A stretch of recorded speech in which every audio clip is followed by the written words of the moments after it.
అభివృద్ధి వికేంద్రీకరణ కూటమి ప్రభుత్వ నినాదమన్నారు ఏపీ మంత్రి లోకేష్. ఆస్ట్రేలియా పర్యటనలో భాగంగా సిడ్నీలో జరిగిన తెలుగు డయాస్పోరాలో ఆయన మాట్లాడారు. తాము ఆనాడు కూడా ఇదే మాట చెప్పామని, ఒకే రాష్ట్రం ఒకే రాజధాని అభివృద్ధి వికేంద్రీకరణపై వివరించామన్నారు.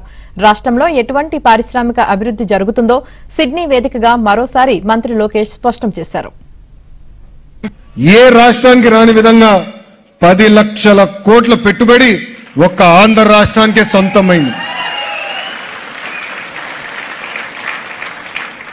అభివృద్ధి వికేంద్రీకరణ అనేది కూటమి ప్రభుత్వ నినాదం. ఆనాడే చెప్పాం, ఒకే రాష్ట్రం ఒకే రాజధాని, కానీ అభివృద్ధి వికేంద్రీకరణ చేసి చూపిస్తాం. అందుకే మీరు చూస్తే అనంతపూర్ని ఒక ఆటోమోటివ్ హబ్గా, ఉత్తర అనంతపూర్ కర్నూలుని ఒక రెన్యూబుల్ ఎనర్జీ హబ్గా, ఎక్కడైతే లైమ్ స్టోన్ ఉందో పెద్ద ఎత్తున సిమెంట్ ఫ్యాక్టరీలు ప్రోత్సహిస్తాం కానివ్వండి.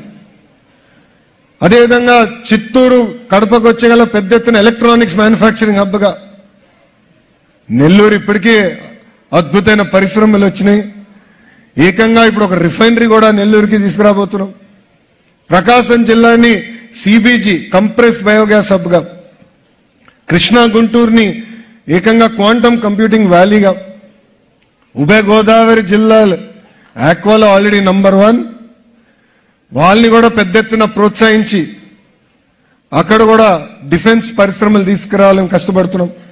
కర్నూలుకి డ్రోన్ సిటీ ఇప్పటికీ ప్రకటించాం, పనులు కూడా మొదలు పెడుతున్నాం. ఇంకా ఉత్తరాంధ్ర గురించి నేను ఎంత చెప్పినా తక్కువే. మెడికల్ డివైసెస్ మ్యానుఫ్యాక్చరింగ్, ఒక ఫార్మా హబ్గా, ఒక స్టీల్ సిటీగా, ఇప్పుడు ఏకంగా డేటా సిటీగా తీర్చిదిద్దుతుంది మీ ప్రజాప్రభుత్వం.